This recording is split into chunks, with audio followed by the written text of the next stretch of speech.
Pudge, what time is it? It's time for the Chubby Guys podcast. Woo! Hey, we're back. Tyler, we're missing one. Down one. Down one. You're Chad tonight, Adam. Down one guy. Yeah, down one guy. Down one man. That's all right. We'll be able to hold it down. We got it down, don't we? We're good. We're good. We've had a hell of a conversation already. Yeah, cheers. Cheers. Yes, sir. Cheers. Adam Kohlers, ladies and gentlemen, is from the Hills Before the Hustle organization, so we're going to talk about that. And Chad's he's on vacation this week, so he'll be back by the time this airs. But we had a nice run with all three of us for the longest time. We did, and I knew the spring was going to be tough on Reynolds. I knew, he's got a lot going on in the spring. I'm getting texts from him right now, but he's got a lot going on. So that's why Chad cannot be here. Don't take it personal. There's going to be lots of guys this summer that they're stuck with me. No worries. That's all right. Yeah, but Chad's not much into mountain biking anyway. I talked to him, Tyler. I got to tell you, I was talking to him yesterday, and he was at Pigeon Forge. Just tell me, hey, Chubbies, is your driveway and yard just an absolute mud hole from this spring and winter? Hey, we got just the guy to call. Call Brian Dulaney Excavating at 740-418-6994. He can haul your gravel. He can put in drains. The man can do it all. He's an absolute machine. Give him a call today. Or he was in Gatlinburg. He's like, hey, this ain't my thing. He said, way too much walking, way too much exercise. He said, I like the beach. He said, I can just sit at the beach all day. So he was fired up about Gatlinburg. He was not a fan. That's awesome, man. Yeah. I'm like the exact opposite. Yeah, I hate the beach. Yeah, I get like 1 or 2 days at the beach, and I'm ready to go do something. Me too. Yeah, we're heading down tomorrow.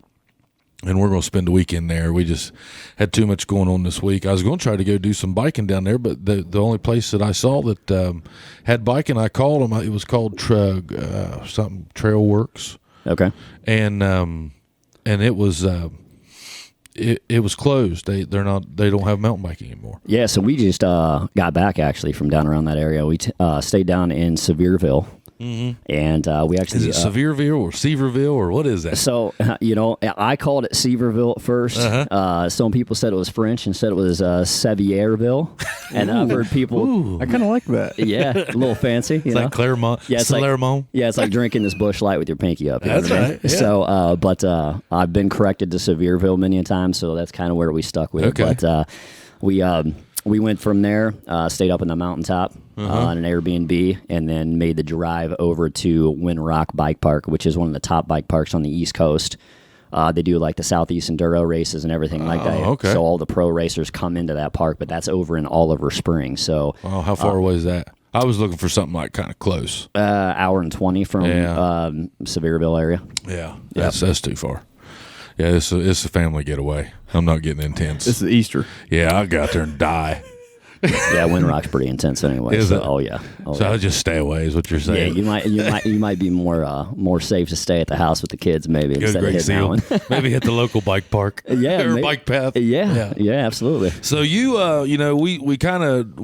just met tonight. Yep. Today. 100%. And so you're friends with one of our sponsors, AP Prep, Jason Prater. You said you've known him a while. Yep. And so I started kind of following you, I guess, probably on Instagram? Probably Instagram, Facebook. maybe Facebook, yeah. Yep. And saw, you've probably heard I've been bitten by the mountain bike bug here recently.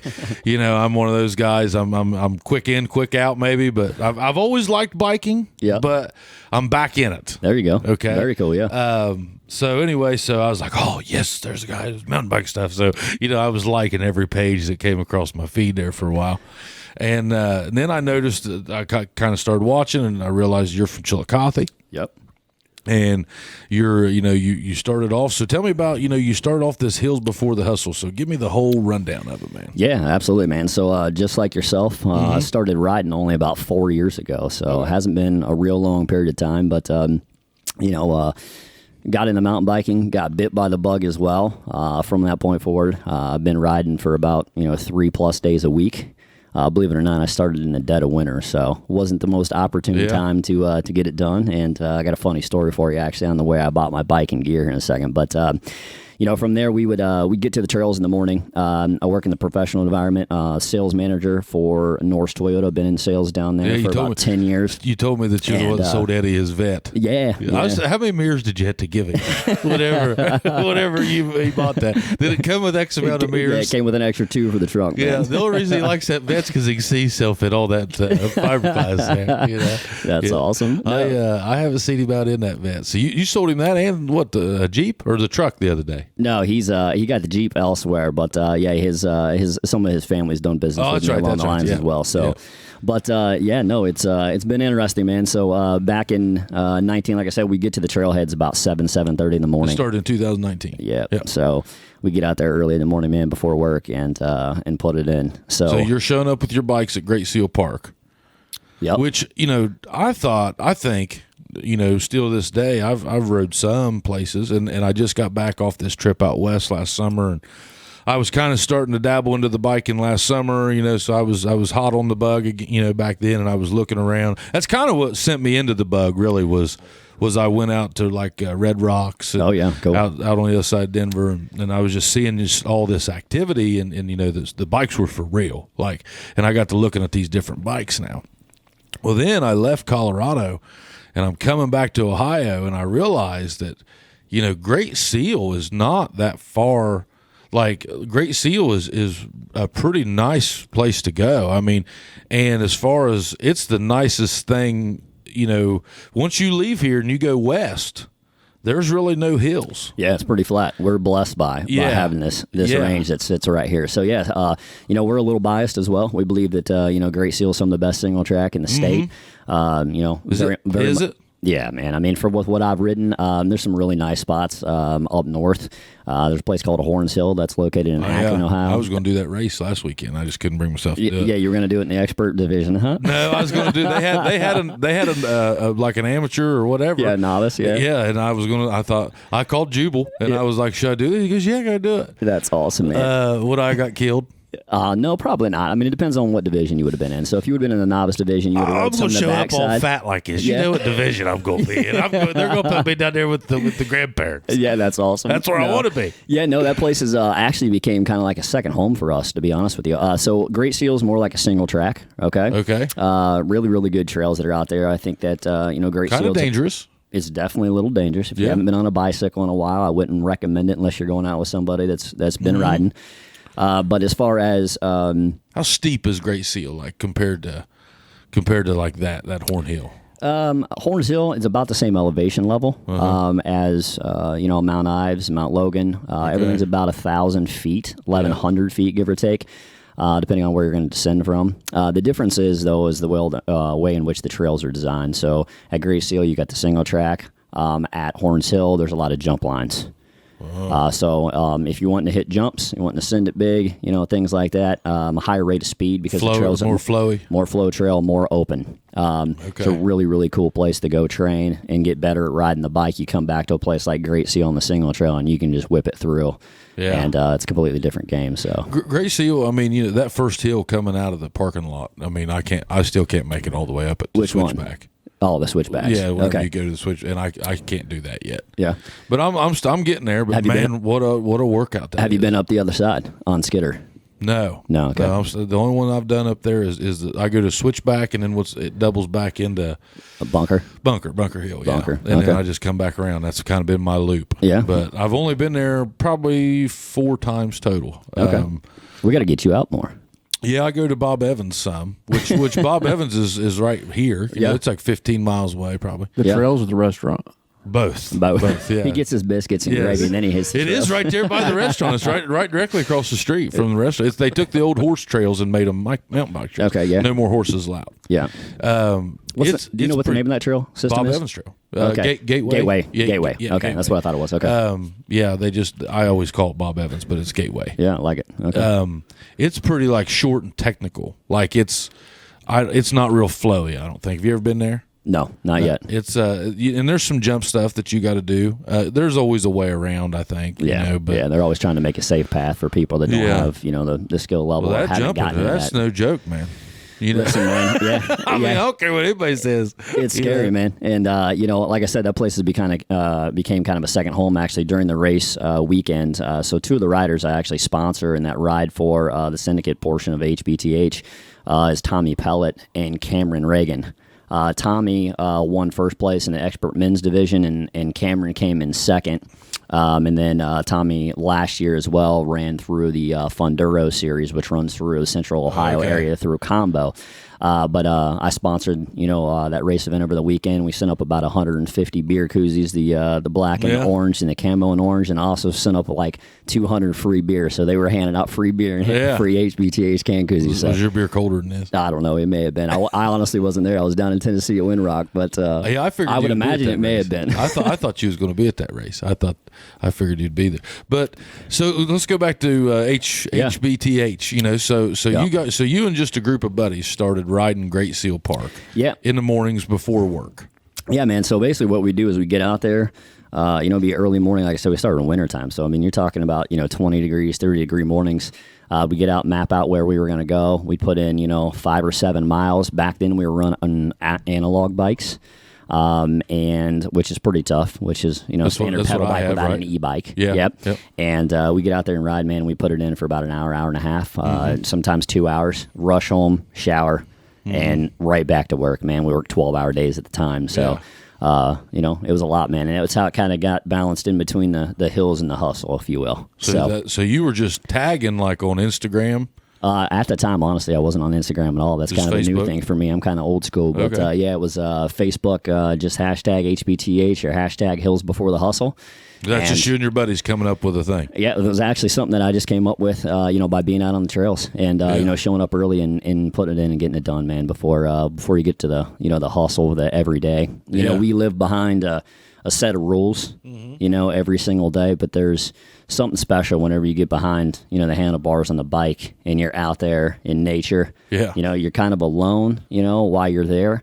But at the same time, you're connected to the trails, the climb, the adrenaline, the speed, and then, of course, the companionship, that you've got with the buddies and the people you're out there with, man. So it's a ton of fun, and absolutely love it. I do, too. I've really, I was on horses for a while. I got into that, and I'm still kind of into that to an extent. I still feed them, and, I have to do all that every day. But, it's very similar, only it's got the exercise portion that I liked about, as far as I was out in the woods, if I want to stop and take a break, I'll stop, take a break. I mean, it's a great workout, and it's not real. I mean, I don't want to say it's not dangerous, because if you wreck, and I've already experienced a few wrecks, you can get hurt. Yeah, I've been lucky, knock on wood, for the last 3 or 4 years here, to where I've only broken a finger and like partially separated a shoulder. Of course, taking some hard spills and things that I've walked away from, luckily. But when we were talking a little bit ago about how kind of gnarly Windrock is, it's about 5 times the descent of Great Seal over some extremely strenuous and technical descents. But the thing is it doesn't matter whether you're at a smaller park or you're at a big park, man. It's the small things that can make the mistake. Oh, yeah. And I don't know if you heard or not, but just recently, not last weekend, but the weekend before, I think it was, there was a real bad accident out of Great Seal. And I don't know if you know Chris and Jamie Sharp or not, that own Rivers Bend, but Chris has been riding for a long time. She's one of the better riders that's around the area. They ride almost every day, and she took a real bad spill on Judy Chop, which is off the backside of Bunker, and apparently landed awkwardly on her neck and broke her neck, broke her back. I think she broke 9 ribs on one side and 7 on the other.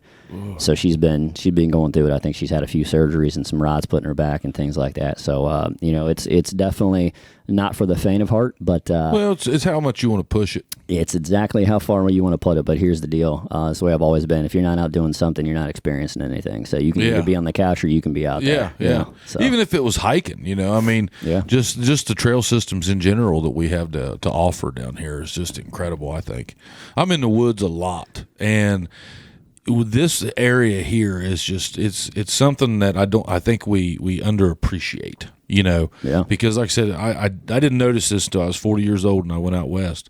You get west of here, it's boring. Yeah, I mean, it's flat. And there's a lot of people too, even within inside of, this local, community and our surrounding areas, regionally, that have no idea that it even exists. They go, oh, there's mountain biking trails. And you're like, oh yeah, it's some of the best in the state. And they go, really? And they're not aware of it. But, COVID, I think, kind of sparked a lot of interest in being out, kind of going back to the old school, right? Get out of the house, go do something, do it with the family. Like you said, take a walk, take the dog, hike, bike, canoe, whatever it may be. Outdoor activities went through the roof of COVID, It exploded. So, every bike park in the nation exploded. And obviously, the surrounding areas or whatnot with Great Seal, there were people that had never been on a bike that started to pick it up. A lot of friends and people that they knew that rode, and they were looking for something else to fulfill some enjoyment and time, started getting on bikes and getting out there, and they go, holy cow, this is a whole different level. Like, I had no idea. So it's really cool to see how much it's grown in the last just couple of years alone. So it has, and these bikes are just incredible. Like that, Jubal let me ride his e-bike one time. And I've been ruined ever Spoils since. you, man. Then I think of how I have to paddle my fat ass up that hill. You said paddle. or pedal. Yeah, it's paddle. Yeah, pedal my fat ass up that hill. Dude. That's awesome. And man, I don't know. I got to get me an e-bike. Oh man, I'll tell you. So going back to a few minutes ago, I said I'd tell you a kind of funny story. So, kind of how I got into biking is a buddy of mine was like, "Hey man, you need to buy a bike. You need to buy a bike. It'd be really cool if you came out and you rode." And I'm like, I don't know, So I'm the kind of guy that over researches the shit out of everything, right? So I research, the bike, types of bike brands, helmets, gloves, goggles, the whole nine, right? Yeah. Full tilt boogie. And I was probably 30 days into this thing and got absolutely hammered one night, okay? Hammered drunk. And I woke up the next morning and I was like, you know what? I'm going to buy the bike. I'm just going to pull the trigger. It's time to go. I'm ready to get it out there. And I'm going to buy my gear. And I logged into my phone and I already bought the fucking bike and the gear and everything. I didn't even know I did it, man. So, how many thousands was it? 7. 7 G's, yeah. That's what I think that's the sticker shock with a lot of guys is how expensive.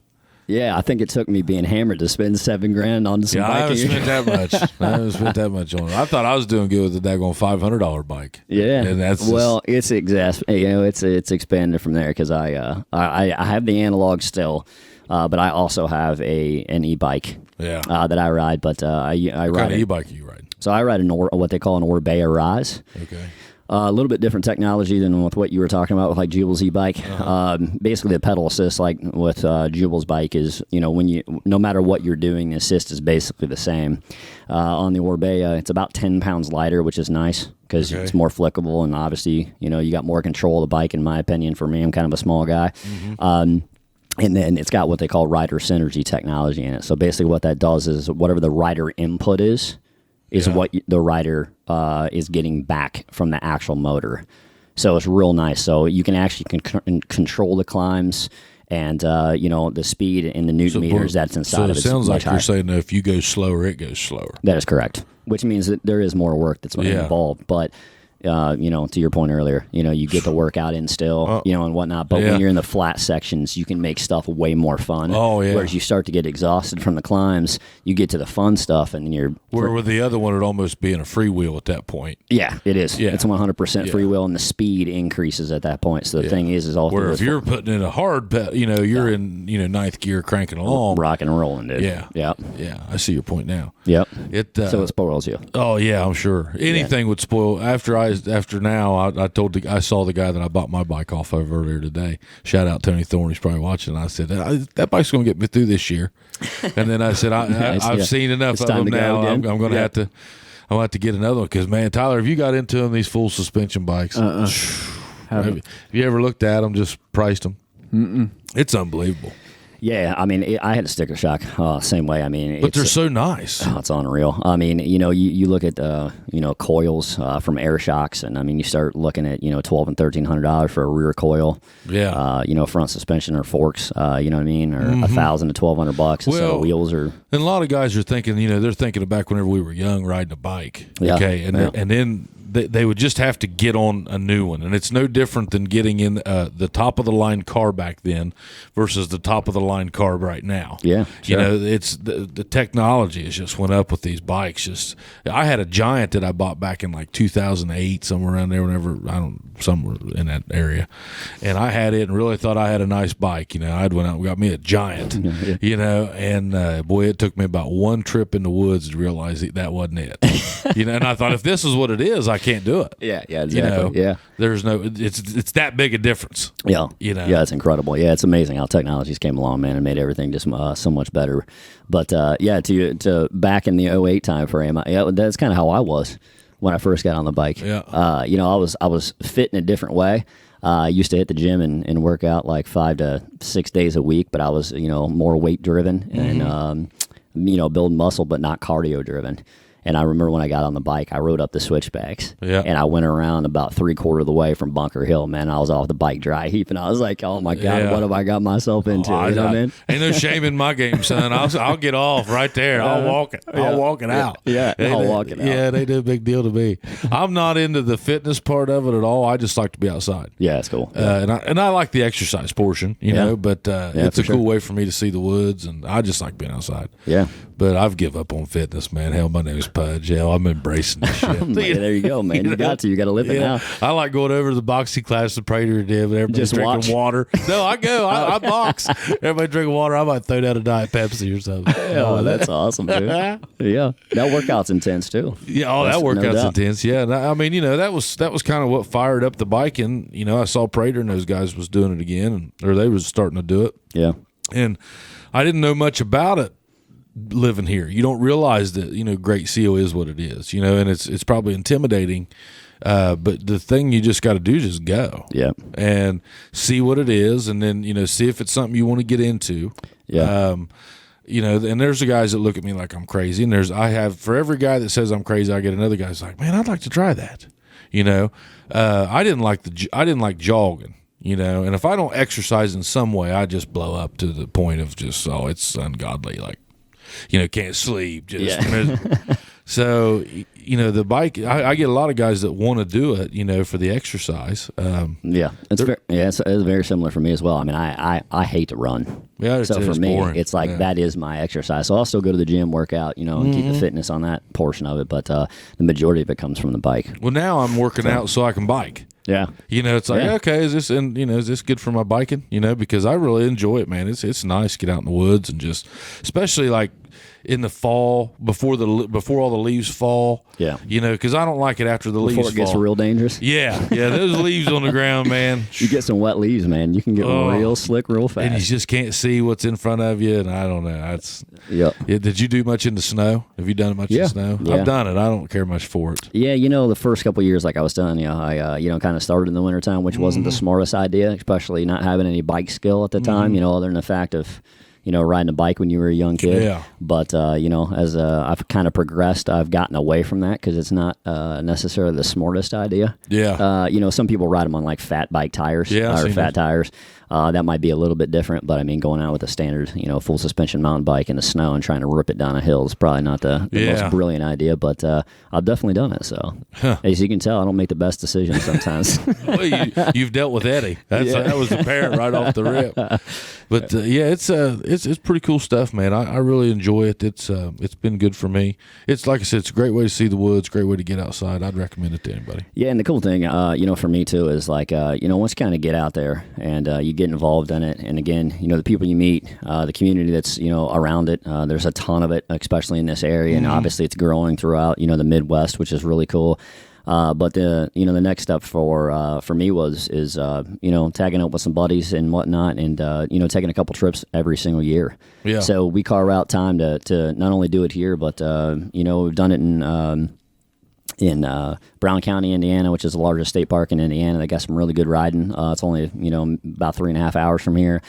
You know, riding Horns Hill to Akron is really, really cool. I've been up to New Hampshire and rode Highland Mountain Bike Park, which is really cool. Perfect for you, by the way. It's got a lift. Yes. So all you're doing is coming Man, down, you see how baby. these skinny people do when they come in here? Hey, You man. see how these skinny people do? He set it up for me. I had to slam it down, man. He said his name was Pudge. No, it's got a lift though, man. It's really cool because then at that point you can enjoy the park all day. You know what I Oh mean? You yeah, can that's what roll- I'm looking You for. can send it downhill and have a lot of good time. There's trails that are beginning or beginner, intermediate, hard expert, so forth and so on. One But then, thing you got to realize, it's okay to get off and walk. oh yeah, for sure. If you're there for the exercise and just kind of enjoy your day, I mean, hell, don't be scared of it. Just jump off there. Yep. Don't do anything that you're as out of your skill level either, because you're bound and damn determined to get hurt. Oh so. yeah. But Well, go yeah, ahead. no, I was gonna say I've been down to Bentonville, Arkansas, which is a real popular place, which is basically the Waltons, owned by Walmart. So that's where they're from. Okay, yep. Everything in the freaking town is Walmart, Sam's Club, Sam's Furniture, Walmart to go. There ain't nothing else there but that. They own the town. But and then again, like I said, just got back from Tennessee, man. So it's given the broad spectrum to get back out on the road and see other parts of the country and enjoy the the culture and the people around and things Get like to know, that too. learn your craft a little bit. Yep. Been very So cool. I'll tell you what, that's a pretty good introduction to part 2. So we'll break this off here and we'll do part 2 about your website. So Cool. Yep, if you're we can do listening to that. this one, you like it, you know Adam is a biker now. You know all about him. So tune into part 2. We'll tell you how he took his passion into what would you call it? A line of Lifestyle mountain biking apparel. lifestyle mountain biking apparel. Yeah. All right. So we'll be back with part 2. Come on back.